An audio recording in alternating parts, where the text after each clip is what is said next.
Welcome back, everybody. I promised you some card reveals, and they're here. We have lots of cards to show you today for Chronicles of Gagana. Some we've shown before, and we'll start with those. And then we'll move on to some spicy new ones. This expansion is coming out this next Wednesday. So I think we're 4 days away now from it being on Steam. If you've been following along with our blog posts, our weekly blog posts, you'll have seen a good number of cards we've spoiled, some of the archetypes. But we're going to talk about them again here today, for those of you who haven't. And also we have Aquablad along with us, who a lot of them are new to him, and Scorch as well, to join me in the commentary. So let's get started.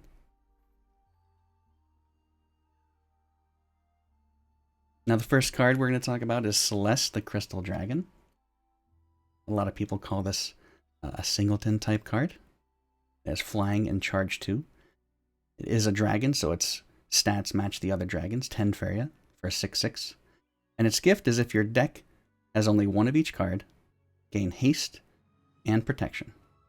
Last words, shuffle Celeste back into your deck. Now I will note the last words is independent of the gift.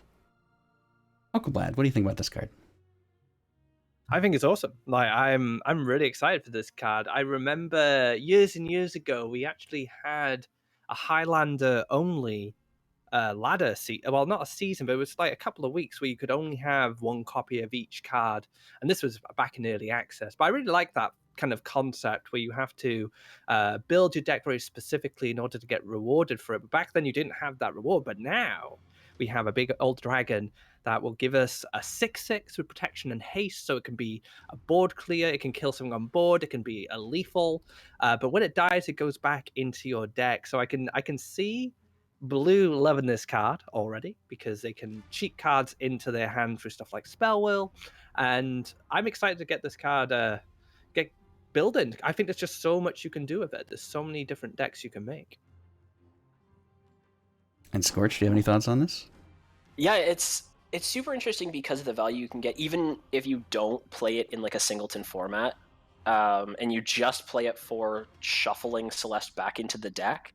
If you're going for something like Aquablad just mentioned with blue, of like creation, and you're just shuffling Celeste back into the deck and just playing some kind of anti-fatigue type of thing, I think the second or even potentially third Celeste, when you play it, is just so much value. If you're able to play 2 10-cost dragons, you're just so far ahead, especially if you're able to get the haste and double collect, and the protection gives great trades like Aquablad was saying. Like, there is a lot of potential to this card. I just don't know if the singleton will be strong enough once we see it released. Yeah, and Celeste is a really unique card in this expansion because the theme of the Chronicles of Gagana is that the crew of the Gagana, Fulguro and Shara, have taken command of the Gagana, and they're exploring new lands. They're looking for a treasure. Celeste really doesn't have any part of that theme. She's just there as, well, we've introduced Celeste with the Dragon's Lair last year now. And, we thought, well, if we have her in game, she should be a card. And so, yeah, we're putting her in. Next week, she'll be in the game with Chronicles of Gagana. But let's move on, though, because there are, like I said, a lot of other cards that have to do with the theme of what's happening, the story of this expansion. And one of those is Shara's inspiration. So I mentioned Shara is taking command of the Gagana along with Guru. And so there are basically 2 types of cards in Chronicles of Gagana. There are cards that represent members of the crew, and there are cards that represent natives of the land that they'll be exploring and encountering. So this is a card that represents Shara, and it's a 4 fairy cost card that also costs 4 wild lands. And it basically works like a daring adventurer. It'll give any friendly creature +2/+2 for each adjacent enemy. Now, we know a lot of people request a lot of cards that interact with the board. We think this is one of those. Interact with the board in interesting ways, I should say. And, yeah, Aquablad, what do you think about this one? I feel like it's going to be a good card for any kind of defensive style deck. I think it has it has flexibility, right? If you have an aggressive creature and your opponent starts flooding to defend, say with Carassius, you're like, oh well, I'm just gonna get lethal now with Shara's inspiration. But I feel that this card probably gets its most bang for buck on like a taunt.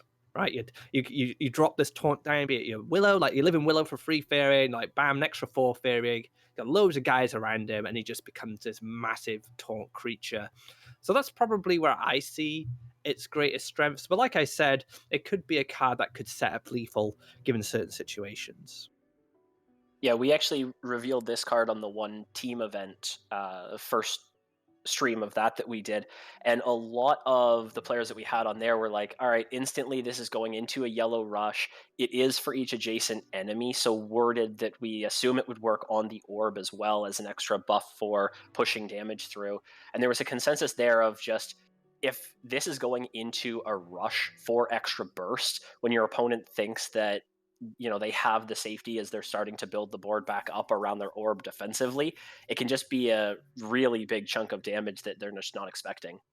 I guess its drawback in a rush archetype is the wildland cost. Now, Yellow Rush has kind of gotten around wildland costs in the past with certain variations of the deck, which use air elementals and stuff like that. So it is quite restrictive in that regard. But it is nice that now that every deck can get a power up, right? So green and red have been the 2 decks that have had access to power ups. Gift of Steel, again, very specific, has a specific target. But green, having plenty of different power up options. Now everyone can power up given the right situation. So I do like it's this kind of flexible mechanic that every color gets access to. Yeah, I have to agree. This is one of my favorite cards in the expansion. I don't know how powerful it's going to be, but I really like how it encourages strategic board play. I think a lot of people like that sort of Varia card. But I did mention that there are two types of cards in the next expansion. One of them are for crew members, and Shara being one of those. But we're also encountering a lot of natives. We're exploring a whole new continent, and part of that continent contains the capital city of the Mecha. Now, you may have seen us mention this just yesterday, actually. We just reviewed these cards yesterday. But the Mecha live in a city called Heartforge, which is in the heart of a volcano. And they are a sentient race of machines. There are a lot of Mecha that are already in the game. They just did not have their subtypes assigned. We're going to be assigning them subtypes. Maybe you can guess which ones they are. They're not going to be cards like, Steamforge or Krakoan War Machine or things that are machines, because very specifically, Mecha are sentient. They're a race of beings that just happen to be mechanical. So here are the first 3 cards we're showing for the Mecha. Once again, all these cards are coming out this Wednesday in Chronicles of Gagana. We have the Fragmenter, which is a 6 fairy cost 3/6 creature for 2 mountains and 1 wild. And it has combat, summon a 4/2 Mecha in a random adjacent space. Now I'll say the 4/2 Mecha is the theme of the Mecha in general. Tokens they generate are going to tend to be 4/2s. And of course, this being combat, you could maybe, I don't want to spoil any of the conversation, but Gift of Steel, that sort of thing. Next, we have Junk Feet, the Scrap Heap. He is the legendary red card for this expansion, and he is a 4-cost 4/4 for 3 mountains.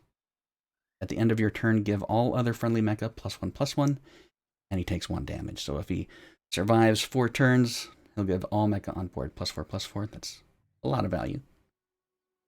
And finally, we have Detonate, and this is a very key card for the Mecha. All friendly Mecha, no matter where they are, deal 2 damage to adjacent enemies.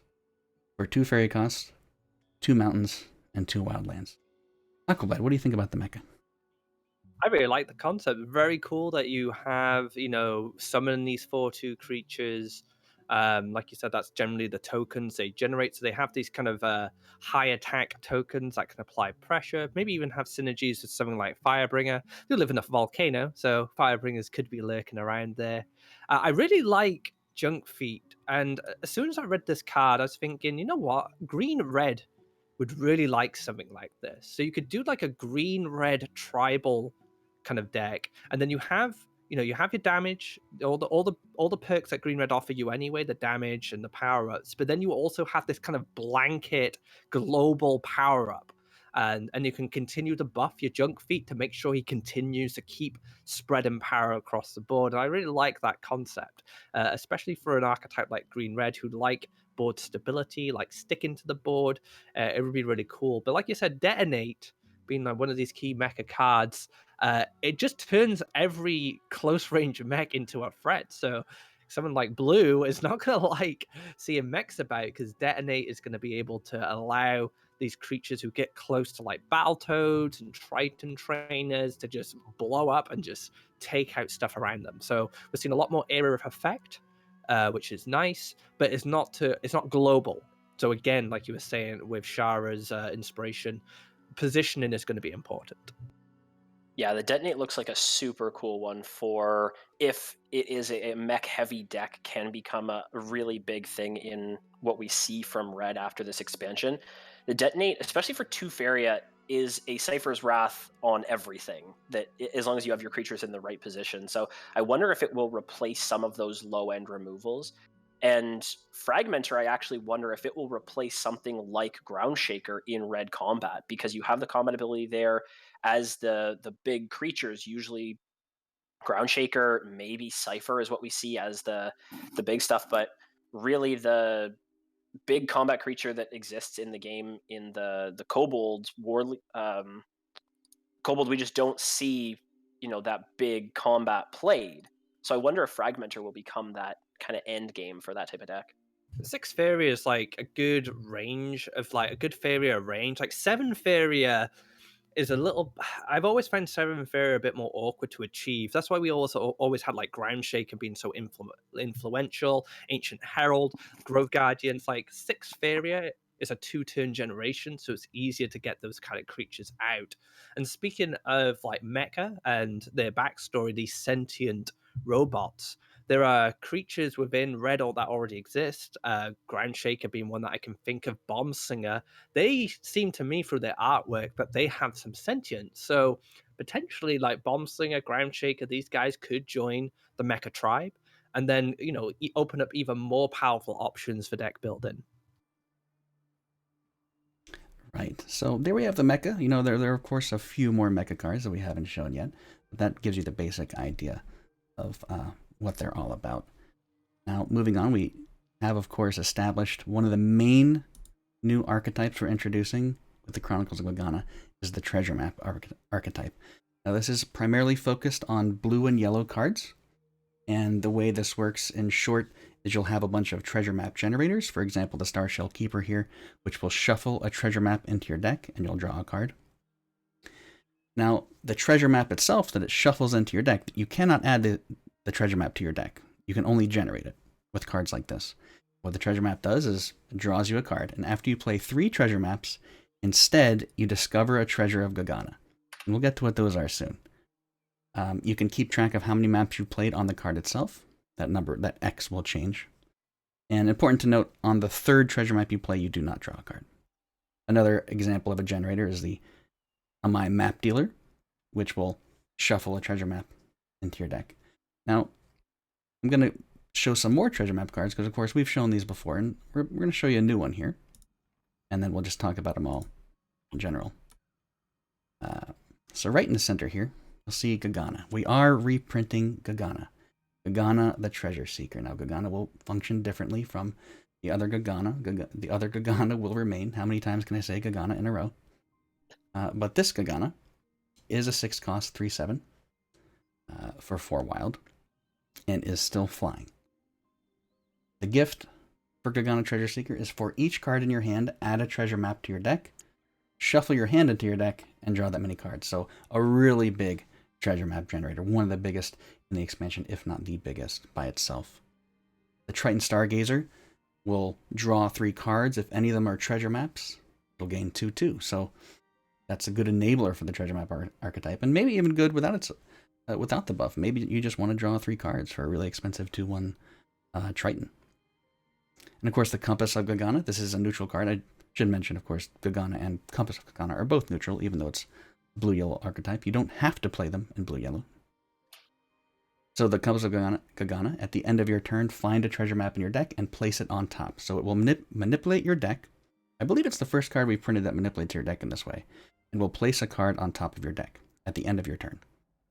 If you have no treasure maps, then instead you shuffle a treasure map inside. So, we'll get into what the treasures are themselves, but right now I just want to stop a moment and talk about what you guys think about this sort of archetype. Well, I think it's actually a really exciting way to, like I said, manipulate your deck and generate kind of like a strategy from filling your deck with cards that cycle and then reward you for putting more cards in your deck. So like the Star Shell Keeper and the Map Dealer, like these are kind of your kind of go to shuffle a card into your deck, shuffle the treasure map, get things going. So you kind of have an early game collector, which is nice, and then you have this kind of mid-rangey style creature that has some stats but shuffles it in. But what I think is the most interesting thing about treasure maps for me is discover a treasure of Gagana. Now, I actually feel that discover does it work the same way that we know? Is it 3 cards and you choose one? Yes, it will work. Discover will be a range of things. It'll be different for each card, but yes. So in this case, it'll be 3 cards of any of the treasures of Gagana, and there are 9 total treasures of Gagana.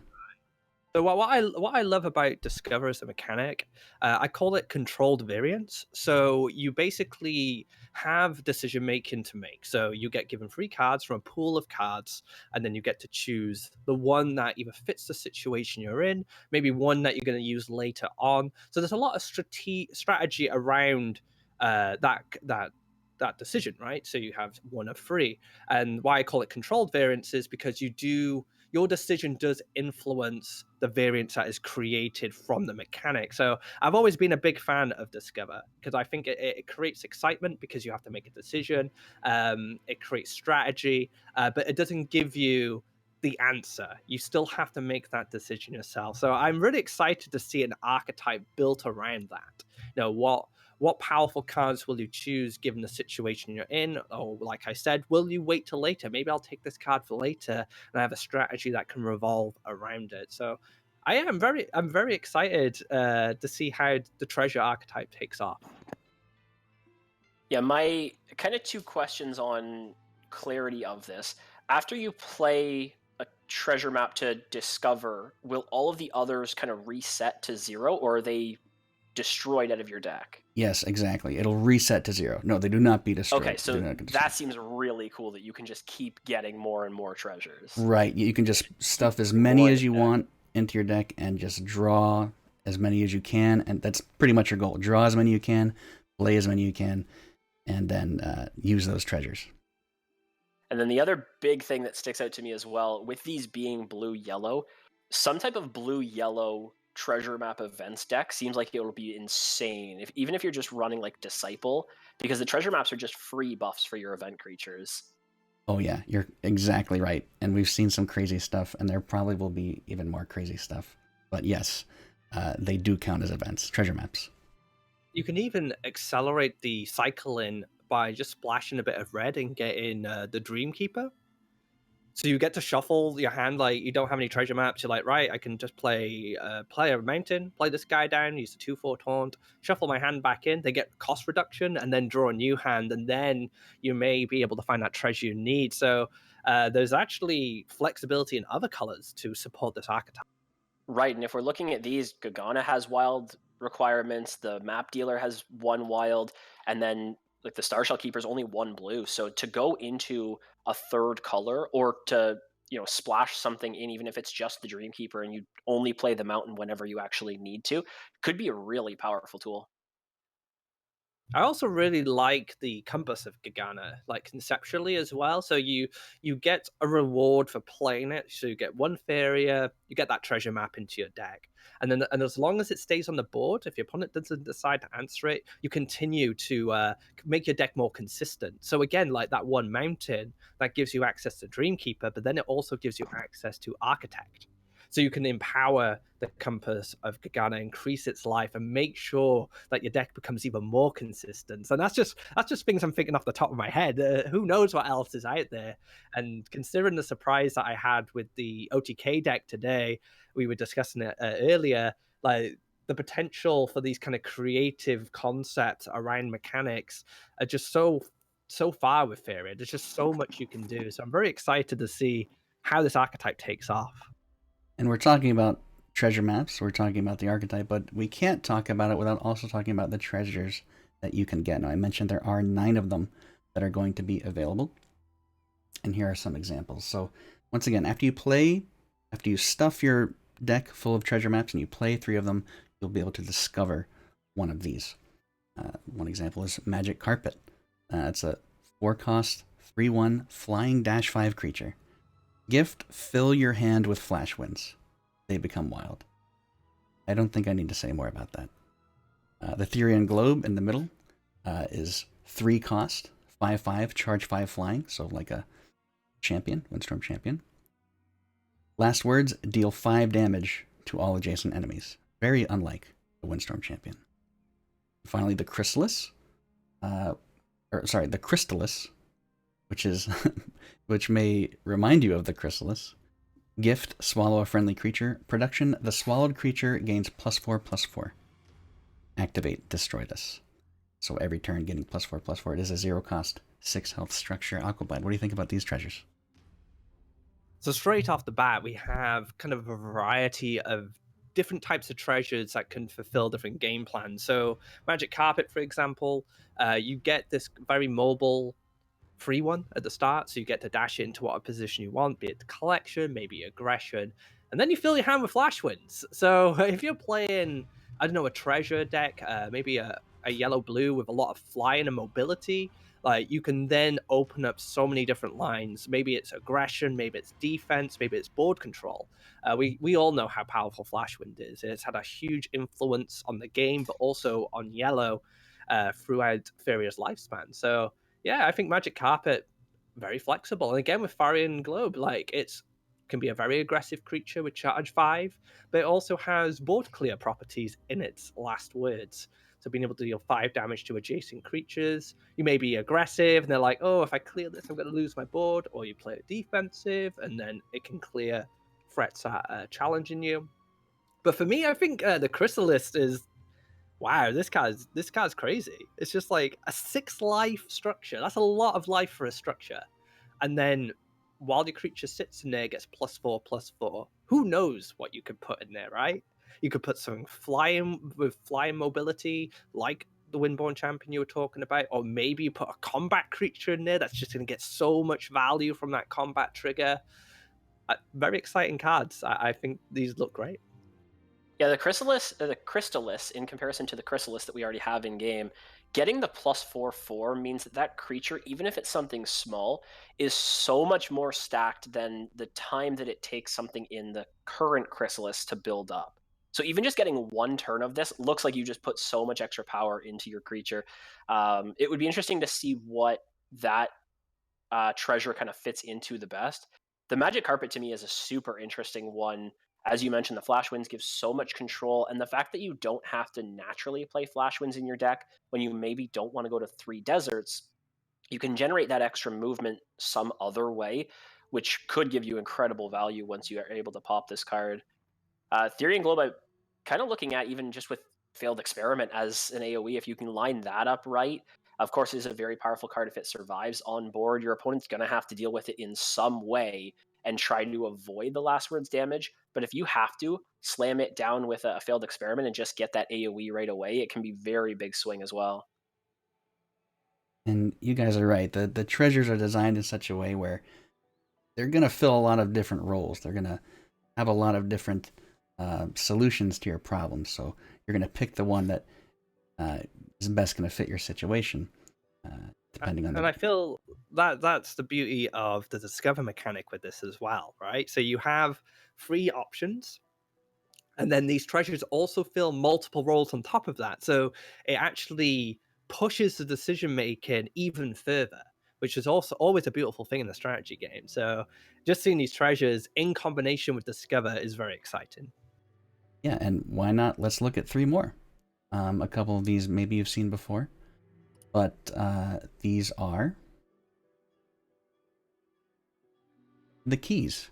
Now, if you've read the lore of the Chronicles of Gagana, which is on our blog post a couple weeks back, you'll know that the crew needs to find 3 keys. The keys to the gates of Valsirion, which is in the center of the world. And the keys themselves are going to be featured as treasures. in the Chronicles of Gagana, and here they are. Key of the Giants, 3 cost. Discover a creature. That's any creature in the game. It gains +6/+6 and becomes wild. Now I should say any colored creature in the game, not any Pandora creature, anything like that. Just any creature you can play in Constructed will gain +6/+6 and become wild. Key of the Guardians. Summon 2. Sorry, it is a 7 cost. Summon 2 5/5 Guardians with Taunt and Divine. Can't touch them. You got to deal with them. Key of the Elements. 0 cost. Choose one. Discover a creature of the same color. I'm sorry, choose a color. We'll fix that typo there. Choose a color. Discover a creature of the same color. It becomes wild and costs 3 less. So you pick the color. You know, you're going to be in a situation. You'll play this card. You'll pick a color. Maybe you have a card in mind that you're looking for. Maybe you want some taunt or large creature, so you're going for green. Maybe you want some mobility, so you go for yellow, etc., etc. And you'll be able to choose any card from that color, a creature card of that color. Add it to your hand. It becomes wild. It costs 3 less. Aquablad, what do you think about the keys? I really like 2 of these keys. I'm a little scared of Key of the Giants, because the reach of the Key of Giants could, well, anything's possible, right? So it can be something really good. It could be something. No, it can't really be bad. It's +6/+6. Well, Unless clearly, it's like Karen, right? 7/7 Farm Boy is going to be the go-to every time. 7/7 Farm Boy. That's actually a really good pick, right? A 1 fairy, a 7/7. That's not bad. Like Rakoan Reveler is going to be a crazy card to pull off Key of the Giants. You know, get that fairy return as well. The Guardians one is also very cool because you get Taunt and Divine. So it just creates a stability either defensively in between the wells. Like you said, these treasures have a lot of flexibility, so it's really playing into that. But the Key of Elements reminds me of Jin's Lamp, but it's like more specific. So it's like choosing that color instead of, I think it gives you 3 random cards, right? To Jin's Lamp. Whereas as this one, you get to choose, right? You get to choose your color. So, I know cards in this color could help me. So I need something that gives me mobility. Let's go into yellow. Or I need something that gives me some taunt. Let's go into green. And then you can discover a card and maybe find out what you want. And it gets a cost reduction, becomes wild. So it gets even more flexibility when you find it. So yeah, these keys are very, very cool. I love the theme of the treasures so far. Yeah, the Key of the Elements seems like one that you could really snowball onto the board. You're just like the free event because it costs 0. Choose maybe a lower cost creature that then you throw that at the board because it costs 0 because it costs 3 less. It seems like you could use it for the, like you're saying, specific cases where you need to find a specific either movement, AoE, whatever the case may be. But you could also just use it for something small that you get onto the board for free and have that, collector or a mid-range creature that you get down to 2 or 3 cost type of thing that's going to survive. I'm interested in the others because they are the big stuff, but the Key of the Elements to me seems like one where you could throw something small at the board as like a last case scenario where you just need something to survive to reset your economy. Yeah, so that's 6 of 9 treasures. There are 3 more. We're going to save those for release day, once again, which is Wednesday, April 17th. Mark your calendar. Just stand up off your chair right now and just write on the wall. If you don't have a calendar on your wall, like I do, just write on the wall. Use a marker. It's okay. We're going to move on to something completely different now. So we've talked about the Mecha. We've talked about treasure maps. We've talked about the crew, and we've talked about the natives. So specifically, we're going to talk more about the crew now. The crew of the Gagana is pretty much a ragtag group of misfits, right? Oguru and Shara took command. Anybody who was around in the Oversky went aboard the Gagana, and they're all together on this mission to basically, they all have different motivations, but they all want treasure. They all want to explore, and they all want riches of some kind for different purposes. So we have what are called the adventurers. Now, this is going to be a cycle introduced with Chronicles of Gagana. And there will be an adventurer for each color. So, we have the Tritons, the Keldrons, the Tiki, and the Ogres. The Triton adventurer, they'll all cost, by the way, two of their land color and 1 wild. and they're all 4 costs with the exception of the ogre. The Triton Adventurer jumps, and its gift is move this creature. At the end of your turn, draw a card if this is on enemy land. Now you notice these cards all have something in common. They're all going to do something if at the end of your turn they're on enemy land. So they're adventurers. They're going into enemy land, exploring, and they get something from it. Now Triton Adventure is unique in the fact that its gift is you move the creature. Everything else has -1. And the only reason for that is because jump and dash are awkward together. So it's basically the same thing except that the Triton can jump on its first turn. Everyone else will dash. The Keldron Adventure, that we're talking about, -1. At the end of your turn, what he does is he shuffles 2 treasure maps into your deck if he's on enemy land. The Tiki Adventure, at the end of your turn, he gives +1/+1 to all adjacent friendly creatures if he's on enemy land. And finally, the Ogre. At the end of your turn, reduce a card in your hand by 1 if he is on enemy land. Now, I haven't mentioned the stats of these. You'll notice the Triton Adventure is 4/3, Keldron 4/3. The Tiki's a small body at 2/2. The Ogre's a big fat 5/5 for 5. Aquablad, what do you think about the adventurers? I really love the concept of doing something on your opponent's land because it encourages different styles of play. So you can be more aggressive with this land strategy, like get onto the enemy lands through aggression. You can do it during the fight for wells, you know, in a mid-range battle. You're like, oh, I can position this onto the land and get rewarded for it. And you get immediate reward as well. So at the end of your turn, you are going to get those benefits. But also on a defensive, you know, when your opponent's pushing lands into you, once you stabilize, you can use their own lands against them with these adventurers. Now, well, I think like the most interesting out of all of them for me is the ogre because he's playing into what we call the bargain mechanic, right? Ogres are known for getting good value on cards. You know, they're in the market, they get that cost reduction. So it's nice to see the ogres having their kind of traditional mechanics being featured here in the adventurer. But for me, I'm a lover of green red. Tiki Adventurer is like a baby salamander that you have to answer, and it just keeps doing what it does if it's on enemy land. So I'm very excited to see where Tiki Adventurer will fit, especially in green red. Like green red would love this card, but you have the Cauldron Adventurer. So this is like fueling that treasure concept, you know, the treasure map concept. Shuffling 2 in is going to be really good. You know, you're getting 2 maps just for sitting on that land at the end of the turn. So this can generate enormous value if it's protected. And Triton Adventurer, a bit simpler. No, it just draws a card, but it is a Triton and it has jump. So it can be splashed potentially into blue jump if that's an archetype that continues to see play in this expansion. So yeah, I think these are really cool concepts, rewarded for getting onto those enemy lands and getting benefits for all colors across the board. It's super interesting because it's almost like a different take on the corrupt mechanic, because you have the at the end of your turn if you're on enemy land, which is similar to the corrupt. If you step onto the enemy land, you get that extra ability. But the -1 means you can, you know, get the almost guarantee of getting at least the first proc. Um, First look onto the Tiki Adventure, because you were talking about that there, Aqua, looks like the weakest individually, but the one that could snowball the hardest potentially.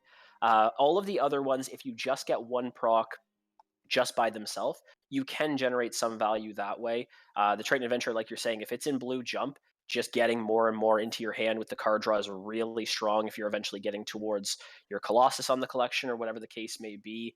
The Keldron, of course, fuels that treasure map. And the Ogre Adventure, even if you just get the 1 discount, maybe it opens up a really good clear that you wouldn't have otherwise had. But the Tiki Adventure really relies on the deck as a whole. So yeah, maybe the red-green is the way that builds, and then this gets a buff to something, it gets salamandered up to a 4/4, and you continue to snowball that way. I'm really unsure of which will be the strongest out of these. I really like the Ogre, as you mentioned. Just it is a good stat. It is really good for the discount. But they seem like a really cool mechanic, just kind of playing along with that pseudo corrupt. You know, I know this is probably thinking down the line, but I'd actually like this to become a keyword. Like we have corrupt, like you said, it is a variant of corrupt. But it would be a nice keyword to see these maybe this mechanic featuring later on in Furia's lifespan. I don't know what you'd call it, maybe adventure or something, but yeah, I really like this concept. We're playing around with the idea of being on your opponent's lands at specific moments in the game. So corrupt is when you move onto that land after it's been turned down for a turn, whereas this is giving you rewards for just being on the land. So as long as you stay on that land, you will get the reward at the end of your turn. So interacting with your opponent's lands is just such a wonderful mechanic for Fury to have. Yeah, we thought about keywording it, but we'll see. This is the first cycle of them. We'll see how they play. We'll see how much people like them. We're pretty excited about them. They're very thematic to the expansion. So for now, we'll just have a little bit more card text. But yeah, I agree. It's a pretty fun mechanic. It is very akin to Corrupt, except that it will not expire. You can do this as long as you want, and as long as you're in enemy land, it will work. And of course, by being on enemy land, you tend to put yourself in a vulnerable position, so it's not always so easy to keep them available. This is beautiful contrast between the last expansion and this expansion with this mechanic. So last expansion we had corruption, chaos coming in and ruining everything, just being an absolute nuisance and corrupting the creatures of Feria. And now this expansion is all about wonder and exploration and discovery. And now we're starting to see these characters moving into uncharted territory and reaping the rewards. So it's just like a very beautiful contrast there thematically. Yeah, I guess any other thoughts about what we've shown today in general, gentlemen? Scorch, do you have any last thoughts on Trying to think of if I had anything that I didn't mention as we were going through. I'm really excited for the treasure map decks. They seem like they'll be very strong as maybe just the greediest deck. Maybe some early game decks will undercut them before they can really set up. But in terms of what maybe becomes the most greedy control deck that we see, I'm really interested to see if the treasure maps pan out as strong as they look right now. I'm really excited for the treasures because it just opens up a lot of deck building. It opens up opportunities to either like rush treasure maps out or maybe play a slower game and then spread into a few different colors. Like if you want to rush it, you could go Dreamkeeper, but then if you want to play that slow control game like Scorch was saying, that greedier play style, you could do the slow burn and start generating treasures in your hand that have big late game impact. But I'm also very excited for Celeste. I think Celeste and treasures could coexist together. Because of all the different cards that are coming out, but also the cards that exist. So maybe we'll see some multicolor Celeste treasure decks. That's probably something I'm going to look into. It's greedy, but greed is fun sometimes. You just want to experiment and see what you can create. Yeah, the only problem with the Celeste combo there is you're going to shuffle treasure maps, and then you no longer have one of them. I didn't even think of that. Jeez. So you're going to have multiples of... Just time it to shuffle exactly one in until you play it. But yeah. You could shuffle the treasure maps in, and then you could play the treasure map, which would clear your deck of them, right? And then play Celeste? Well, you could play the compass, which would bring the treasure maps to the top of your deck and just stop playing them and keep putting them on the top of your deck. Eventually, you will play all of them. Yeah. And then you'll clear your deck out, and then you could play Celeste. So it would take more setup. It's very ambitious and greedy, like I said, but there's possibilities there. High landing a treasure map deck, which takes a bit more setup. But that's a beauty of area, guys. Lots of possibilities. And I think the treasures, the Mecha, Celeste, and any other cards that we're going to see in the future are just going to open up all different ways you can build your decks and then being creative and expressing yourself. And it's a wonderful thing. All right. Well, I think we've said just about all that we can say about these cards. We hope you guys enjoyed the reveals today. We are going to get back to our tournament. April 17th, right around the corner, Chronicles of Gagana will be available. Our purpose here today is to finish a tournament, so let us continue with the tournament. Aquablad, I understand you're going to have to go for the rest of the day. Is that correct? Yeah, it is, unfortunately. I am hijacking a family member's computer right now. and I'm pretty sure he's eager to return. So I don't want to keep him for too long. But thank you very much for having me on here. It's been a pleasure casting again, and it's been a pleasure just watching Feria.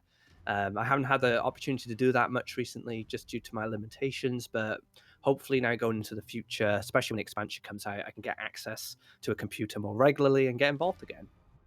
Well, I mean, just thank you so much for coming on today. We really appreciate it. A lot of people are happy to see you, and just great job casting as always. And yeah, hope to see you around again. And thanks a lot. We're going to move on. I'm going to go on a short break. And our next match, I believe, is just about ready. We haven't been wasting time. The players have been playing, so we figure it's a great time to do some reveals. But we're already to the semifinals today. And Amoeba and Exploring look like they're ready. So we're going to try and set that up. And we'll get right back with you. Thanks for watching. Stick around.